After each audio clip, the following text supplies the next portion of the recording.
आज हठ प्रदीपिका में विपरीत करनी मुद्रा, वज्रोली मुद्रा और शक्ति चालिनी मुद्रा, इस 3 मुद्रा को पढ़ेंगे। तो सबसे पहले हम लोग विपरीत करनी मुद्रा के बारे में देखते हैं। क्या विधि बताई गई है, क्यों करना चाहिए ये बताया गया है, और क्या फल होता है ये भी बताया गया है। पहले कहते यत किंचित श्रवते चंद्रात अमृतम दिव्य रूपिणः तत् सर्वम ग्रस्ते सूर्यस तेन पिंडो जरायुतः। कहते हैं कि ये जो तालु प्रदेश है हमारा, जो चंद्रमा प्रदेश है, वहां से अमृत का श्राप टपकता है, अमर वारुणी रस टपकता है। आप तस्वीर में देख रहे हैं, हमारे मस्तक प्रदेश में चंद्रमा है, चंद्रमा से अमृत टपक रहा है, और सूर्य जो है वो नाभि स्थान बताया गया है, और सूर्य नाभि स्थान में वो अमृत आते आते वो सारा अमृत भस्म हो जाता है, सूर्य उसको ग्रस लेता है। और जब सूर्य ग्रस लेता है तो ये जो पिंड है हमारा, ये जो शरीर है जरायुत है, वो बुढ़ापा को प्राप्त होता है। अब कहेंगे सूर्य की बात तो ऊपर वाले श्लोक में नहीं की गई है, तो उसको नीचे की गई है। कहते हैं अगले श्लोक में कि तत्रास्ति कर्णम दिव्यम सूर्यस्य मुख वंचनम गुरुपदेशतो ज्ञेयं न तो शास्त्रार्थ कोटि भी। गुरुपदेशतो ज्ञेयम ना तो शास्त्रार्थ कोटि भी। अब यहाँ पर आप समझ सकते हैं कि ये जो सेंटेंस कहा गया इसका तात्पर्य क्या है। कहते हैं कि उसके उपाय के तौर पर, यानी कि सूर्य उसको ना ग्रसे, सूर्य उसको भस्म ना करे, उससे बचने के लिए एक दिव्य क्रिया बताई गई है, जिससे अमृत सूर्य के मुख में जाने से बच जाएगा। ठीक है, कहते हैं कि वो क्रिया गुरुपदेश, तो गुरु के मुख से ही जानी चाहिए, गुरु के द्वारा ही उस क्रिया को आप जानो। ना तो शास्त्रार्थ कोटि भी, क्योंकि करोड़ों शास्त्रों को पढ़ने से भी आप उसको नहीं जान सकते हैं। अब आगे कहते हैं ऊर्ध्वनाभेर अधस तालो ऊर्ध्वम भानुर अधः शशि कर्णी विपरीताखा गुरुवाक्येन लभ्यते। कहते हैं नाभि को ऊपर कर लेंगे, ऊर्ध्व नाभि, नाभि ऊपर कर लिया, अधस तालु, तालु प्रदेश को यानी चंद्रमा वाले प्रदेश को नीचे कर लिया। तब कहते हैं क्या, ऊर्ध्व भानुर, अब भानु मतलब सूर्य ऊपर चले गए, अधः शशि, शशि मतलब चंद्रमा अब नीचे आ गए, करनी विपरीत आखा गुरु वाक्य न लभ्यते। कहते हैं इस तरह से जो आपकी स्थिति है वो विपरीत हो गई, और इसको गुरु के मुख से ही सुनना चाहिए और उससे ही इसका लाभ लेना चाहिए। तब आपकी उम्र जो है, जो बुढ़ापा आ रही, जो शरीर खत्म होता जा रहा है, वो नहीं होगा। उसके बाद कहते हैं नित्यम अभ्यास युक्तस्य जठराग्नि विवर्धनी आहारो बहुलस तस्य संपादयः साधकस्य च अल्पाहारो यदि भवेत अग्निर्दहति तत्क्षणात्। साफ साफ कहा गया है, ये एग्जाम की दृष्टि से बहुत महत्वपूर्ण है। भले ही हम अभी गुरु के संदर्भ में हम जाएंगे, उस अभ्यास को सीखेंगे, या बहुत सारे लोग सीख करके कर भी रहे होंगे, परीक्षा की दृष्टि से यूजीसी नेट जेआरएफ में क्या कहा गया है वो भी जानना है। नित्यम अभ्यास युक्तस्य, युक्ति पूर्वक पूरा विधि जान करके नित्य अभ्यास करने से जठराग्नि विवर्धनी, जठराग्नि प्रज्वलित होती है, बढ़ती है, इतना ज्यादा बढ़ती है कि आहारो बहुलस तस्य, उसके बाद अभ्यासी को आहार की ज्यादा जरूरत होती, ज्यादा आहार लेना चाहिए। कहते हैं अल्पाहारो यदि भवेत, अगर आपने कम भोजन लिया उस अभ्यास को करते हुए, अग्निर्दहति तत्क्षणात्, तब वो अग्नि आपके शरीर को ही जलाने लग जाती है।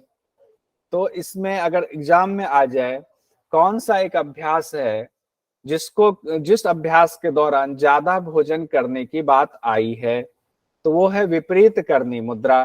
कि विपरीत करनी मुद्रा के दौरान हमें ज्यादा आहार लेने की बात कही गई है, संकेत दिया गया है।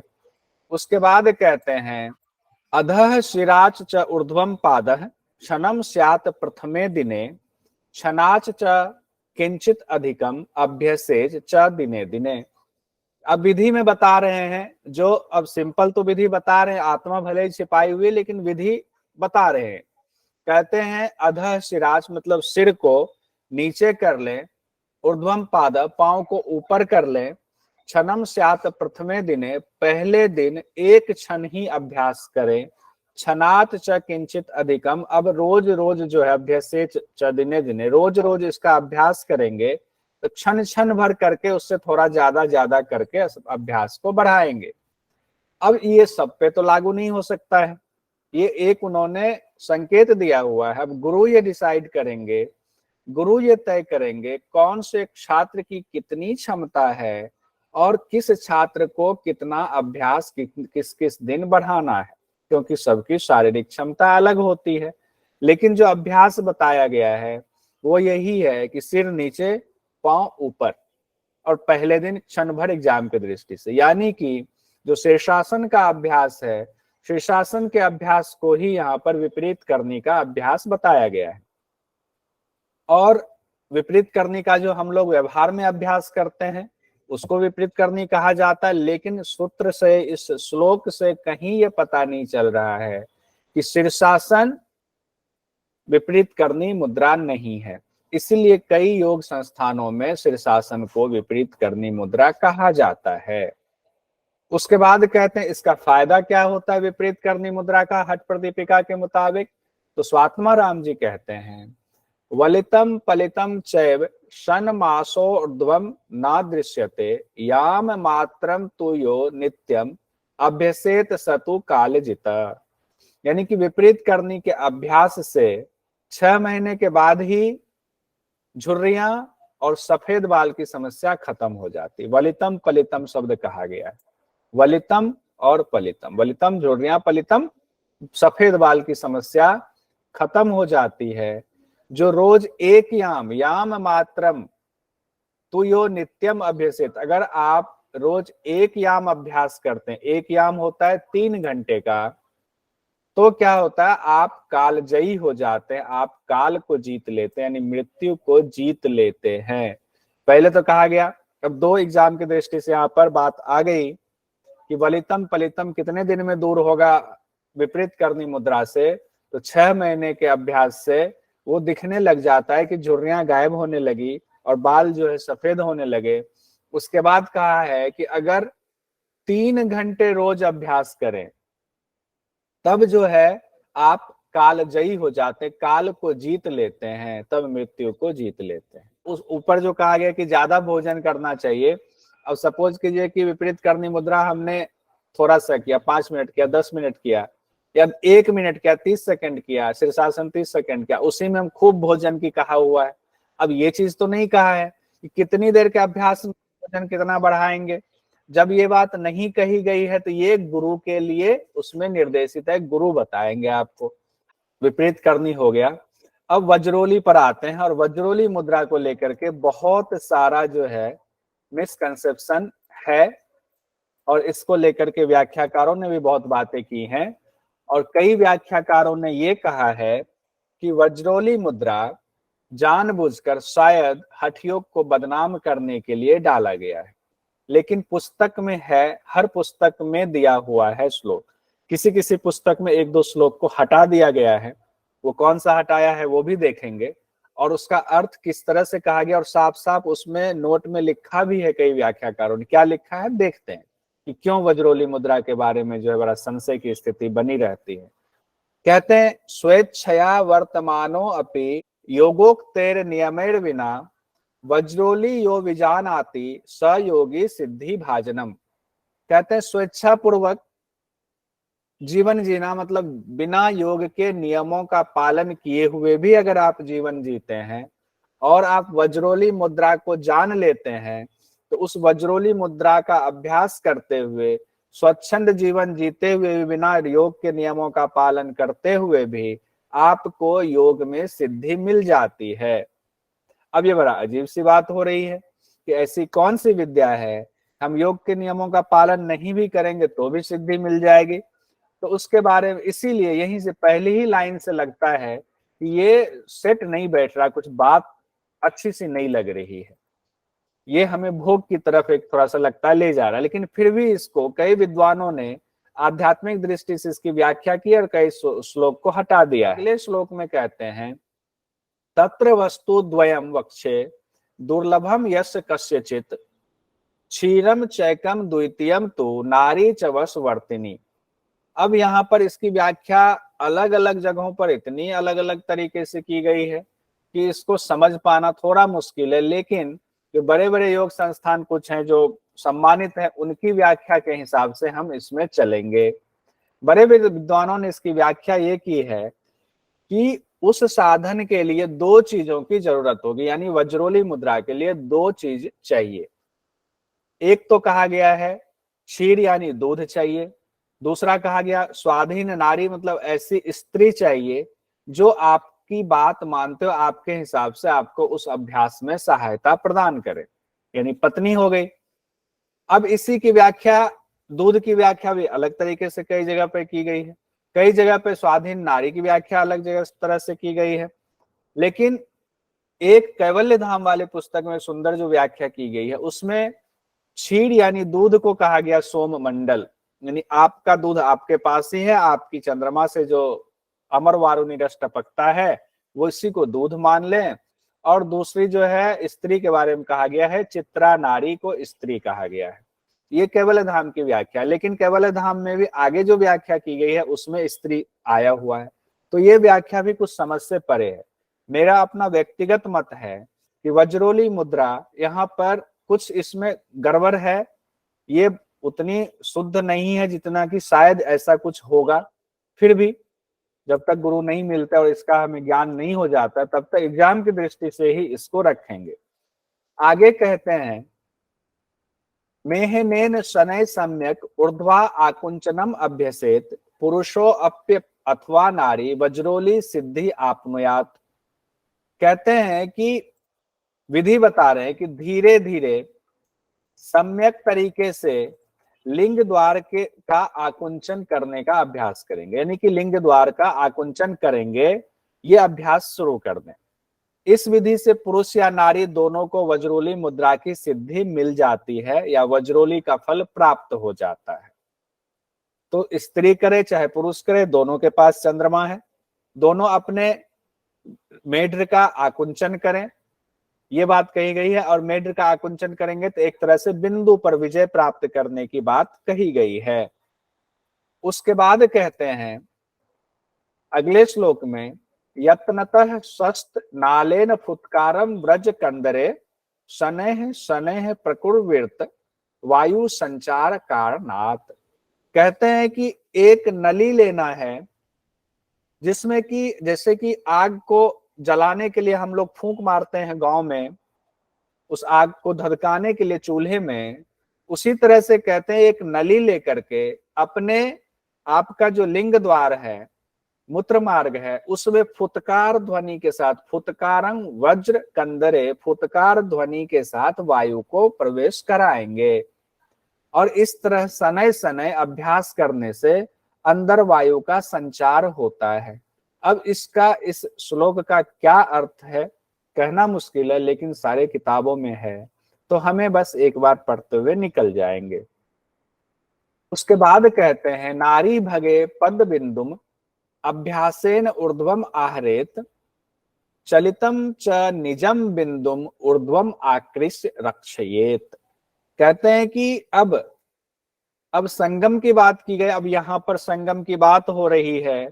कहते हैं योनि मंडल में गिरने वाले बिंदु को वज्रोली मुद्रा द्वारा, चूंकि आकुंचन आपने किया है तो उसके द्वारा ऊपर की ओर खींच लेना चाहिए। चलितम च निजम बिंदुम ऊर्ध्वम आकृष्य रक्षित, उस बिंदु को ऊपर खींच करके उसकी रक्षा करनी चाहिए, ऐसा कह रहे हैं।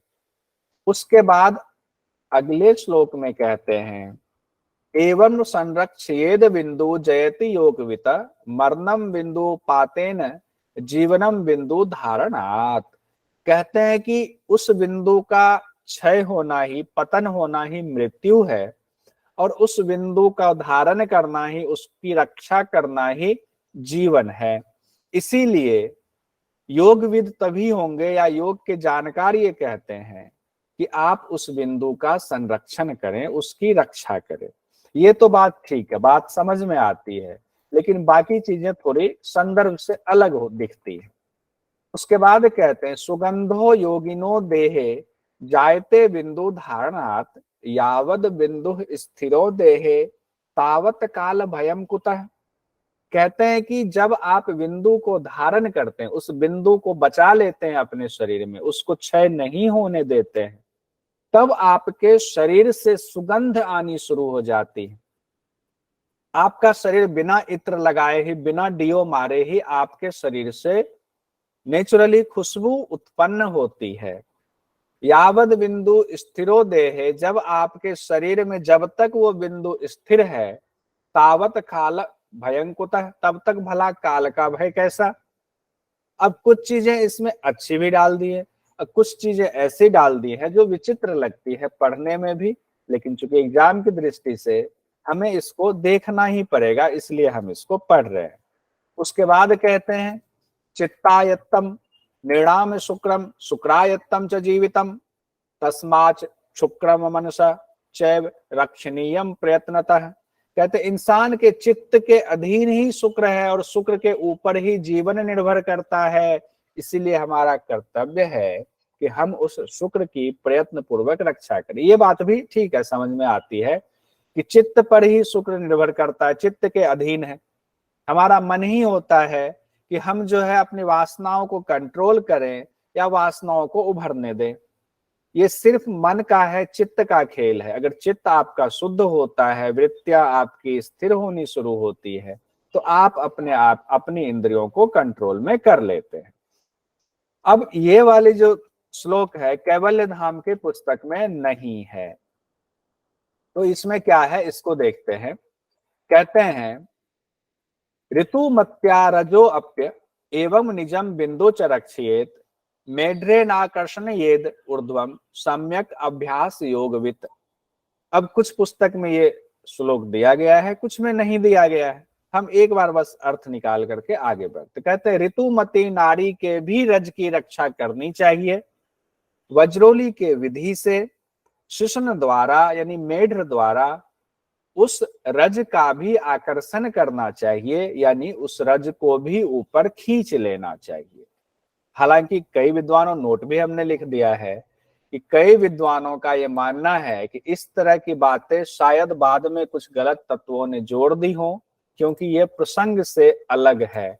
इसका कोई मतलब नहीं बनता। जो अभी ऊपर अगर प्रसंग को माना भी जाए कि हाँ दिया जा रहा था, तो ये प्रसंग बिल्कुल ही अलग है। अब इसी वज्रोली क्रिया में सहजोली और अमरोली की बात आ जाती है। अमरोली अमर शब्द से है, तो हम ये मानकर कई बार ये चलते हैं कि शायद वो अमर वारुणी रस की बात होगी। तो देखते हैं श्लोक में क्या कहा गया, लेकिन यहाँ अर्थ कुछ अलग तरीके से दिया गया। कहते हैं सहजोलिश च अमरोलिर व्रजोल्या भेद एकतः जले सुभस्म निक्षिप्य दग्ध गोमय संभवम। सहजोली और अमरोली क्रिया एक वज्रोली के ही दो भेद बताए गए हैं हठ प्रदीपिका में। यानी कि वज्रोली के दो भेद हुए, सहजोली अमरोली। एग्जाम की दृष्टि से इसको इतना याद कर लीजिए।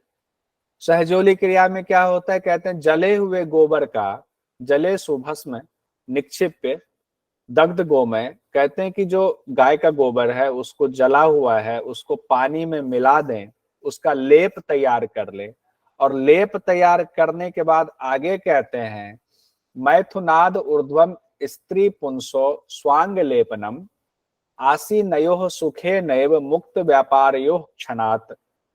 कहते हैं कि मैथुन क्रिया के बाद वो जो लेप तैयार किया उसको स्वांग लेपनम अपने अंगों पर लगाए, और फिर पूर्व के क्रियाओं से मुक्त होकर सुख पूर्वक बैठे।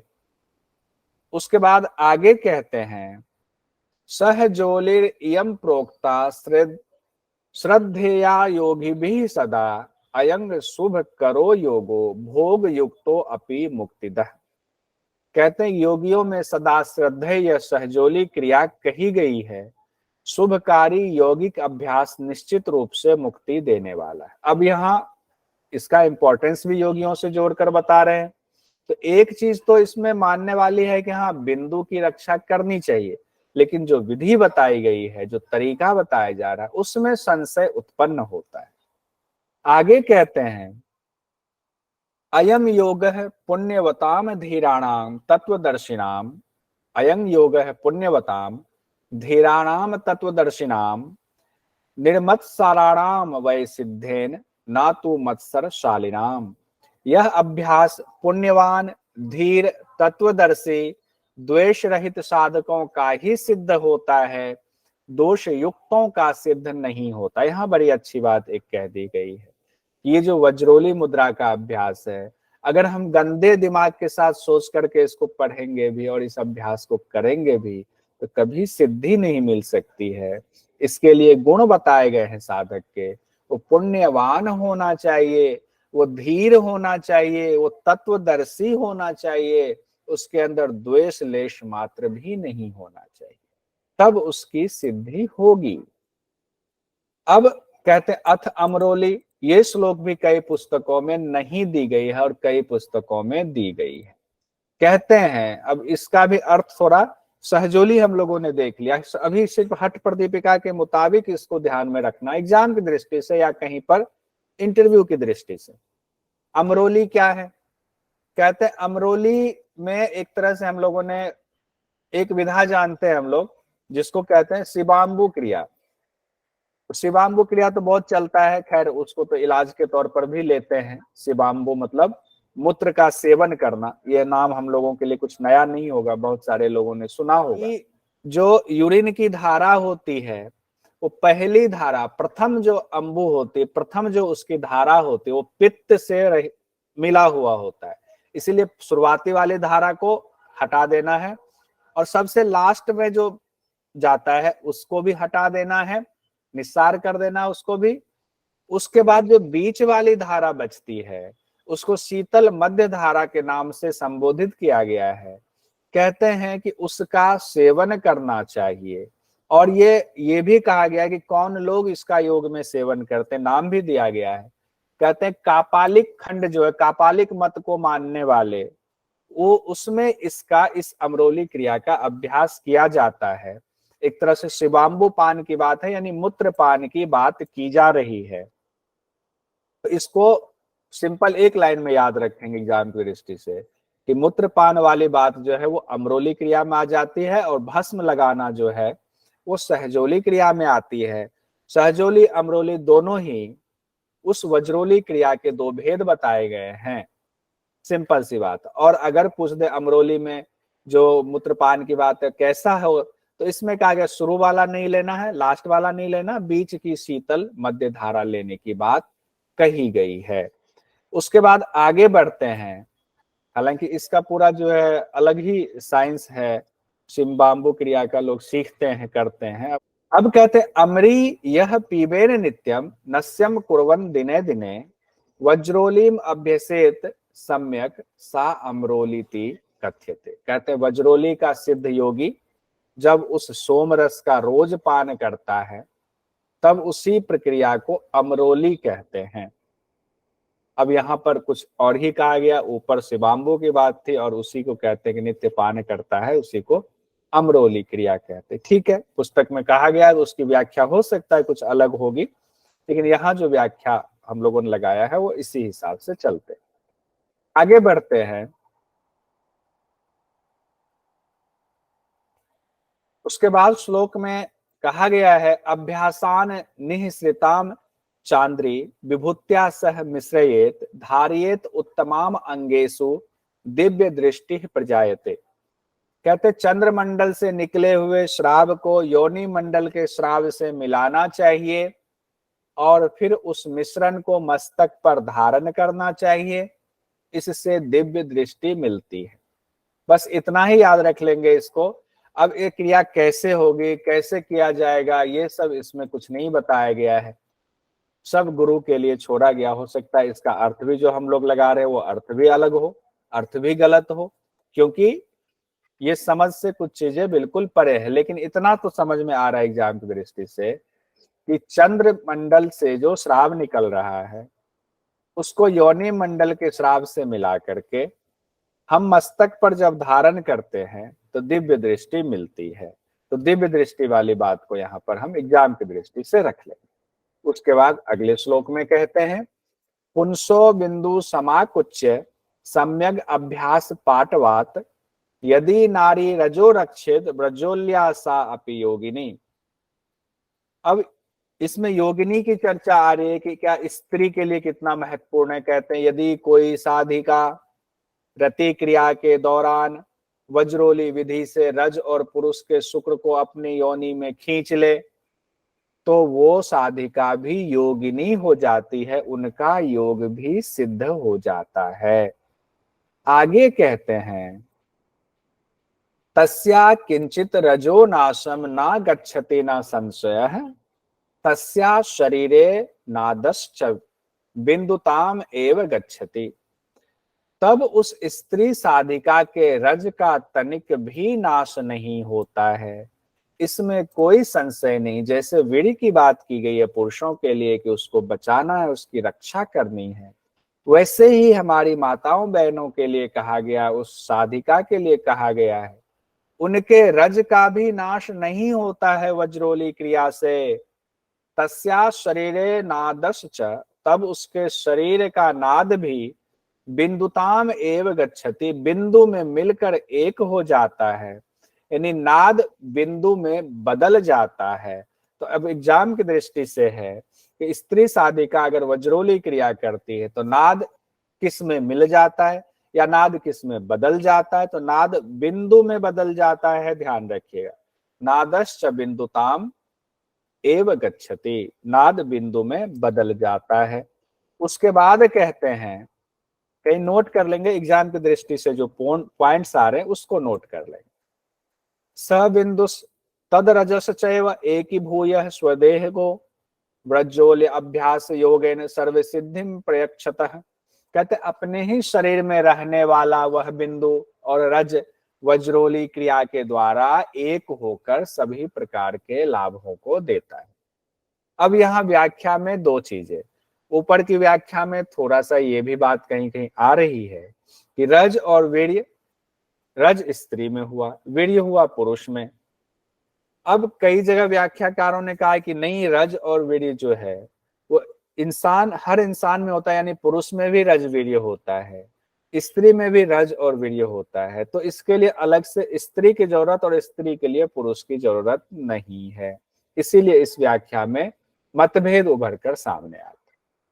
और इस श्लोक में कहा गया अपने ही शरीर में रहने वाला वह बिंदु और रज वज्रोली क्रिया के द्वारा एक होकर सभी प्रकार के लाभों को देता है। उसके बाद अगले श्लोक में कहते हैं रक्षेद आकुंचनाद ऊर्ध्वम या रजः सा ही योगिनी अतीतानागतम वेत्ते खेचरी सभवेद ध्रुवम। कहते हैं वज्रोली क्रिया से रज की रक्षा करने वाले योगिनी ही है और तब वह भूत भविष्य को जान लेती है। अतीत अनागतम, अतीतानागतम, अतीत और अनागत को जान लेती है, जो बीता हुआ है और जो आने वाला है उसको जान लेती है। और वेत्ती खेचरी च भवेद ध्रुवम, आकाश गामिनी हो जाती है, खे में यानी कि आकाश में चढ़ने वाली हो जाती है। ये महिलाओं के लिए कहा गया है। कहते हैं देह सिद्धिम च लभते व्रजोल्य अभ्यास योगतः अयं पुण्य करो योगो भोगे भुक्ते अपि मुक्तिदः। कहते वज्रोली के अभ्यास से देह की सिद्धि मिलती है, देह सिद्धि लभते, साथ ही यह पुण्यकारी, पुण्य करो योग, पुण्यकारी अभ्यास भोग भोगते हुए भी मुक्ति प्रदान करने वाला कहा गया है। लेकिन ऊपर विशेषता बताई गई थी कि आपके अंदर क्लेश नहीं होना चाहिए, आपकी विशेषता बताई गई, उस विशेषता के साथ कहा गया। अब शक्ति चालनी मुद्रा का अभ्यास बताया जा रहा है। हम शक्ति चालनी मुद्रा पर आ रहे हैं। हम लोगों ने वज्रोली मुद्रा को देख लिया, एग्जाम की दृष्टि से क्या क्या इंपॉर्टेंट था वो भी देख लिया। अब हम आते हैं शक्ति चालनी मुद्रा पर। शक्ति चालनी मुद्रा में कहते हैं कुटिलांगी कुंडलिनी भुजंगी शक्तिर ईश्वरी कुंडल्य अरुंधति चैते शब्दाः पर्याय वाचकाः। यानी कि यहाँ पर कुंडलिनी के 7 नाम बताए गए हैं। ऊपर एक जगह और 7 नाम आया था, वो किसके 7 नाम थे बताएंगे कोई माइक खोलकर? सुषुम्ना के। सुषुम्ना के। बाकी लोग भी ध्यान से इसको, अगर याद था तो बहुत अच्छा, नहीं था तो उसको याद मनी मन कर लीजिएगा। हाँ, वहां पर सुषुम्ना के 7 नाम बताए गए थे। तो एक नाम हो गया कुटिलांगी, कुंडलिनी, भुजंगी, शक्ति, ईश्वरी, कुंडल्य या इसको कुंडली भी कहते हैं, और अरुंधति। तो अरुंधति इन्हीं की, ये 7 नाम पर्यायवाची हैं कुंडलिनी के। उसके बाद आगे कहते हैं उद्घाटयेत कपाटम तो यथा कुंची कया हठात कुंडलिन्या तथा योगी मोक्ष द्वारम विभेदयेत। कहते हैं उद्घाटयेत कपाटम, कहते हैं जिस प्रकार चाबी लगाने से हठात ही कपाट खुल जाता है, यानी दरवाजा आपने चाबी लगाया और दरवाजा खुल गया हठात, उसी तरह से कुंडलिनी के जागरण होने से मोक्ष द्वार का भेदन हो जाता, मोक्ष द्वार के कपाट खुल जाते हैं। तो इसलिए पहले तो नाम बताया, फिर जो है कुंडलिनी की विशेषता बता रहे हैं, कुंडलिनी जागरण से क्या होता है। उसके बाद कहते हैं कुंडलिनी कहाँ पर रहती है, तो कहते हैं ये न मार्गेन गंतव्यम ब्रह्म स्थानम निरामयम मुखेन आच्छादम तत्वारम प्रसुप्ता परमेश्वरी। कहते हैं जिस रास्ते यानी मार्ग से ब्रह्म स्थान तक जाते हैं, उस रास्ते को मुंह से ढक करके कुंडलिनी सोई रहती है, मुख से आच्छादित करके प्रसुप्ता, ये परमेश्वरी जो है प्रसुप्त रहती है, सोई रहती है। उसके बाद कहते हैं, अब ये जगह का हमें पता चल गया, ब्रह्म मार्ग हम जानते हैं, एक नाम सुषुम्ना का ब्रह्म मार्ग भी है। उसके बाद कहते हैं कंदो ऊर्ध्वे कुंडलिनी शक्ति सुप्ता मोक्षाय योगी नाम बंधनाय च मूढ़ा नाम यस ताम वेत्ति सयोग विता। कहते कंद के ऊपरी भाग में सोई हुई कुंडलिनी शक्ति मोक्षदायिनी है, लेकिन मूढ़ लोगों के लिए वही कुंडलिनी बंधन का कारण बनती है। वही वास्तव में योग का जानकार है, जो इन सारी चीजों को जान लेता है। या कई जगह कहा गया, योगविद ऐसा कहते हैं कि कंद के ऊपरी भाग में एक कंद स्थान बताया गया, उसकी भी व्याख्या, कंद का स्थान कहाँ बताया गया है, उसके ऊपरी भाग में कुंडलिनी शक्ति है, सोई हुई है, और ये मोक्षदायिनी भी है। जिसने जगा लिया मोक्षदायिनी, और जिसके लिए सो गई उसके लिए क्या होता है, कुंडलिनी बंधन का कारण बनता है। ये ऐसे ही है, अगर मम्मी सोई हुई है तो बच्चा बहक जाता है, कोई उसको खेलने के लिए ले गया, कोई कहता है अरे पढ़ो मत, मम्मी सो रही है, कोई बात नहीं छोड़ दो। अब मम्मी जगी हुई है तो कहेंगे नहीं पढ़ाई करो, ये हमारे जीवन के लिए अच्छा है। तो जाग गई तो मोक्षदायिनी, सो गई तो बंधन का कारण है।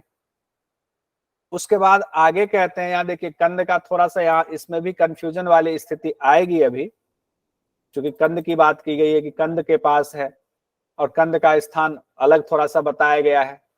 कहते हैं कुंडली कुटिलाकारा सर्पवत परिकीर्तिता सा शक्ति चालिता येन स मुक्तो नात्र संशय। कहते हैं कुंडलिनी शक्ति सांप के समान टेढ़ी मेढ़ी, कुटिलाकारा मतलब कुटिल आकारा, टेढ़ी मेढ़ी आकार वाले, सर्पवत सांप के समान बताई गई है। सा शक्ति चालिता, उस कुंडलिनी शक्ति को जिसने चला लिया, जिसने जागृत कर लिया, उसकी मुक्ति में कोई संशय नहीं है। उसके बाद कहते हैं गंगा यमुनोर मध्य बालरंडा तपस्विनीम बलात्कारेण गृहणीयात तद विष्णु परम पदम। यहां से एग्जाम की दृष्टि से ये आएगा, एग्जाम में आ सकता है, तो ध्यान रखिएगा, विष्णु के परम पद को प्राप्त करने की बात हो रही है। और यहाँ एक और शब्द आ गया है, बालरंडा शब्द का इस्तेमाल हुआ है, तो इसको भी हम लोग कहीं नोट कर लेंगे। कहते हैं गंगा यमुना और मध्य, तो गंगा हो गया इड़ा, यमुना हो गया पिंगला, और मध्य हो गया सुषुम्ना। कहते हैं इड़ा पिंगला और सुषुम्ना के बीच में, जो सुषुम्ना के बीच में सोई हुई, के बीच में सुषुम्ना है और उसमें सोई हुई ये बालरंडा तपस्विनी है। तो बालरंडा शब्द किसके लिए इस्तेमाल किया गया है, कुंडलिनी को कहा है। हाँ, कुंडलिनी को कहा है, क्योंकि उसके साथ में तपस्विनी जोड़ा हुआ है, तो अपना सोई हुई तपस्या में लीन है। अवली जी आप तपस्या करते रहिए। उसके बाद अगले ही शब्द में कहा, अगले ही लाइन में कहा है ना, उससे तो पूरा ही समझ में आता है, बलात्कारेण गृहणीयात तद। कहते हैं जब उसको बलात् मतलब जबरदस्ती, उसको हठ पूर्वक जब उसको उठा देते हैं, ग्रहण कर लेते हैं, तब विष्णु के परम पद की प्राप्ति होती। इसीलिए अगर एग्जाम में आ जाए बालरंडा शब्द किसके लिए इस्तेमाल किया गया है, तो कुंडलिनी के लिए इस्तेमाल किया गया है। कहते इरा भगवती गंगा पिंगला यमुना नदी इरा पिंगलियोर मध्य बालरंडा च कुंडली।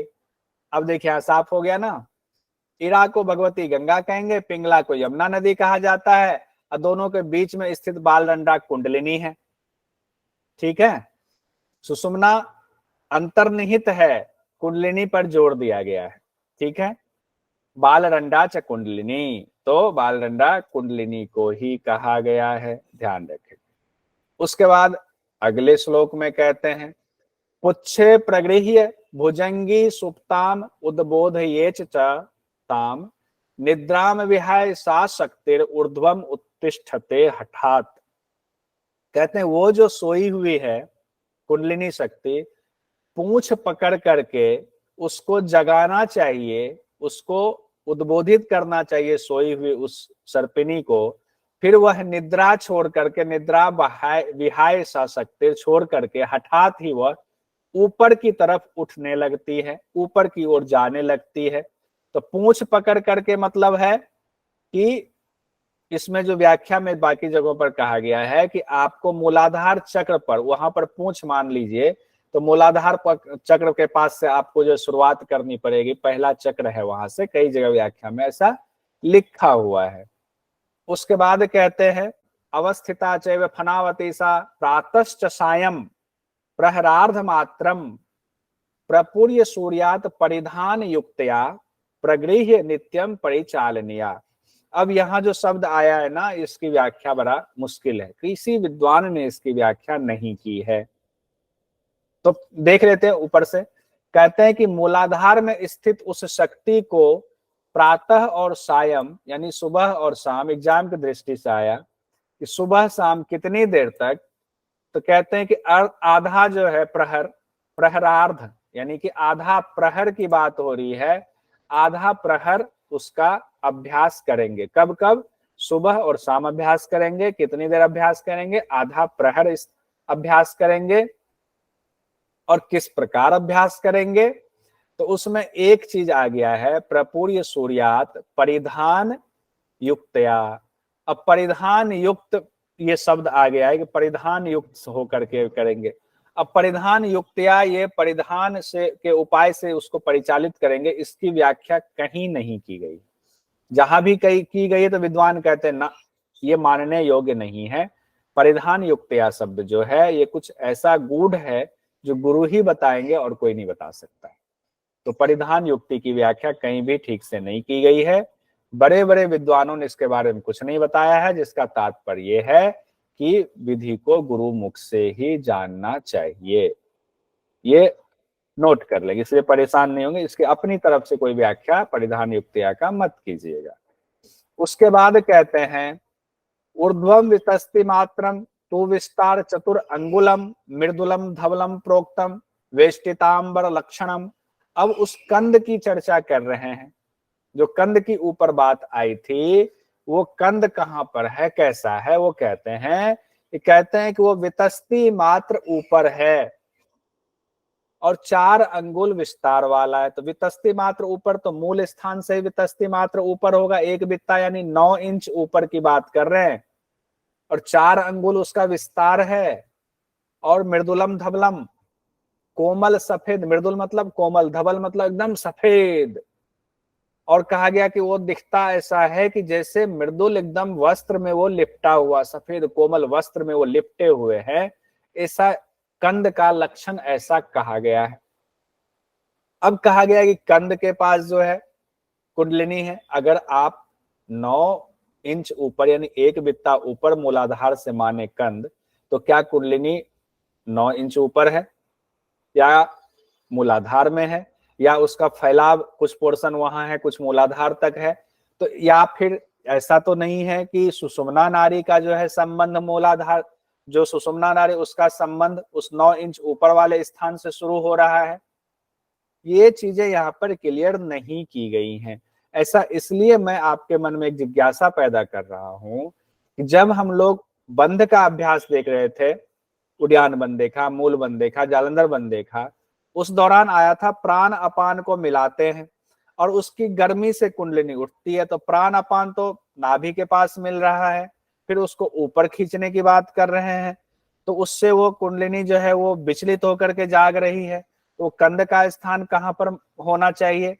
तो ये बस विचार करके इसको छोड़ देंगे, इसमें कहीं हम ज्यादा दिमाग नहीं लगाएंगे। कोई गुरु मिले तो वो पूरी पूरी व्याख्या कर सकते हैं, लेकिन एग्जाम की दृष्टि से अगर आपसे पूछ दे कंध का स्थान हथ प्रदीपिका में कहाँ बताया गया है, तो सीधा हम कहेंगे कि ऊर्ध्वम वितस्ति मात्रम, यानी कि एक वितस्ती ऊपर कहा गया है। कह दे कि कंध का कितना जो है स्थान बताया गया, तो कहेंगे चतुर अंगुलम विस्तारम बताया गया है, 4 अंगुल विस्तार वाला है। और कैसा वो दिखता है, तो कहते हैं सफेद वस्त्र से वो लिपटा हुआ, एकदम मृदुल कोमल और धवल वस्त्र से लिपटा हुआ दिखता है।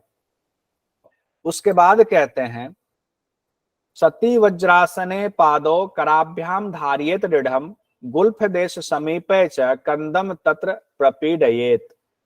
कहते वज्रासन अब अभ्यास बता रहे हैं, शक्ति चालिनी मुद्रा का अभ्यास अब हो रहा है, विधि अब बता रहे हैं कि वज्रासन में आप बैठ जाइए। आपको कुंडलिनी का जगह का पता चल गया, उसके बारे में पता चल गया, क्यों अभ्यास करना वो पता चल गया, आपको जो है उस कंध का पता चल गया, तो अब आप वज्रासन में बैठ जाइए।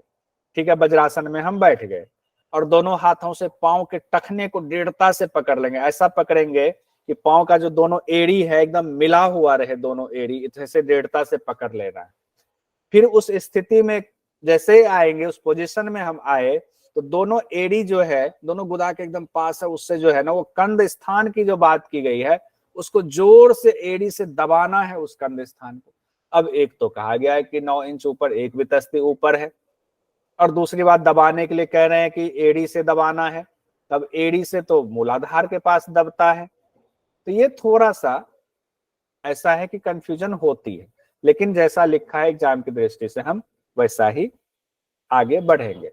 उसके बाद कहते हैं वज्रासने स्थितो योगी चालयित्वा च कुंडलीम कुर्यात अनंतरम भस्त्राम कुंडलीम आशु बोधयेत। अब देखिए यहाँ एग्जाम की दृष्टि से क्या होगा कि साधक वज्रासन में बैठकर कुंडलिनी को चलाएंगे, यानी उसको दबाने की बात की गई, पीड़ित करने की बात की गई है, और उस अभ्यास के बाद फिर भस्त्रिका कुंभक करना है।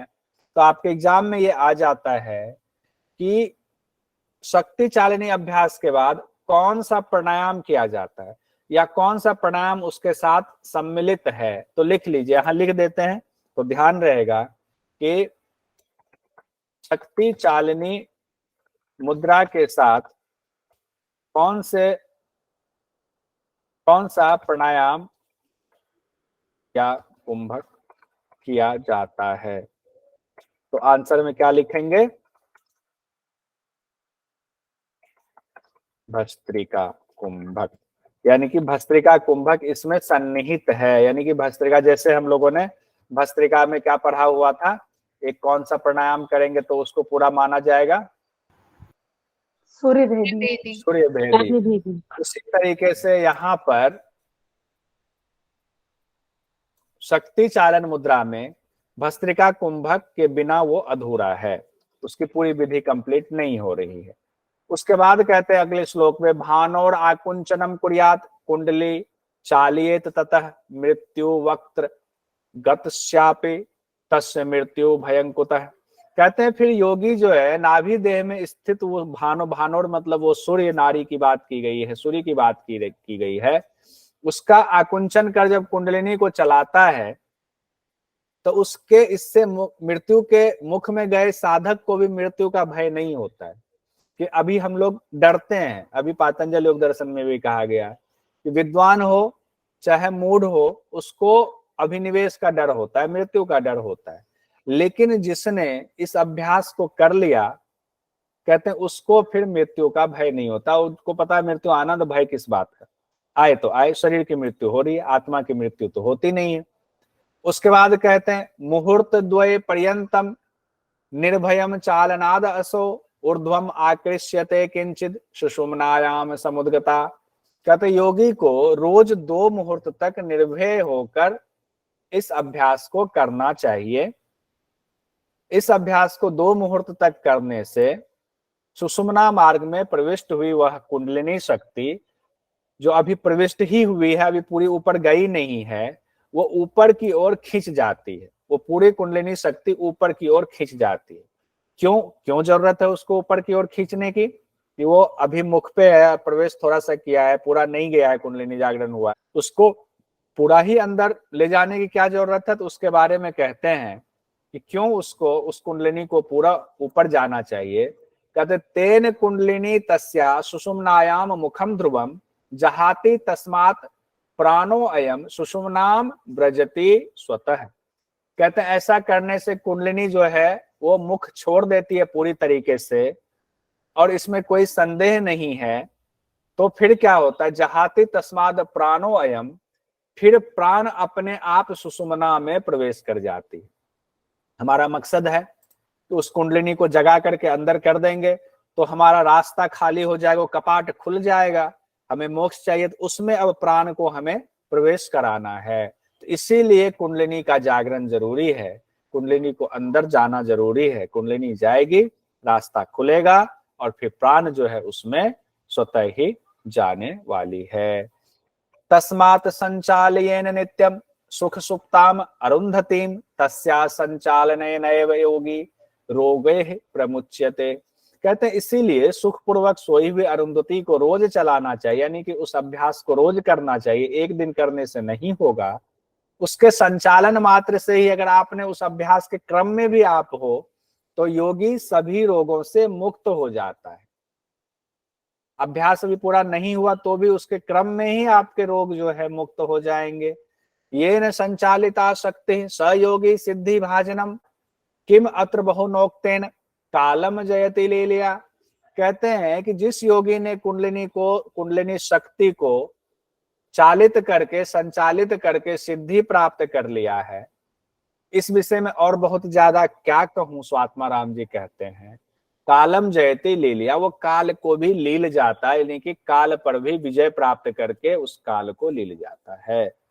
उसके बाद कहते हैं ब्रह्मचर्य रतस्यैव नित्यम हितमिताशिनः मंडलाद दृश्य सिद्धि कुंडल्य अभ्यास योगिनः। कहते हमेशा ब्रह्मचर्य में रत रहने वाला, रोज हितकारी, नित्यम हित मिताशिनः। अगर ये शब्द आ जाए हित मितासना कहाँ है, तो हित मितासना हमारा मुद्रा और बंध वाले चैप्टर में है, और ये शक्ति चालनी मुद्रा के बाद इसमें आया हुआ है, शक्ति चालनी मुद्रा के दौरान।